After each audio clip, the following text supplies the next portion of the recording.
Now, the core of what we're going to talk about today is based on an article that we published a few years ago called Driving Outperformance, the Power and Potential of Economic Profit. It appeared in the Journal of Applied Corporate Finance. And shout out to my colleagues that helped on this. The work was led by Jeff Green, who used to be a senior advisor of Fortuna Advisors. He's at RSM now.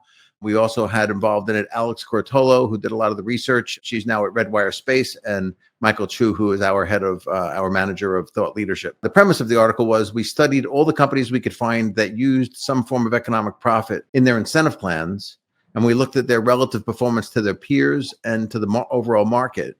But we decided to also interview a series of managers and get their insights, and we're going to share some of that with you today.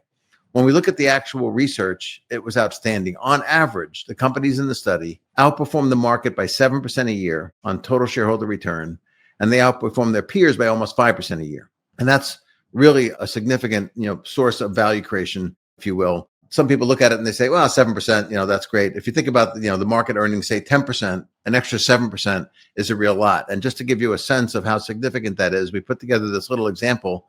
Imagine you had a company worth $1 billion at the start, and it grows at the market rate of, let's say, 10% a year for 5 years. So it grows from the gray bar to the blue bar. That's great. What does an extra 7% a year look like?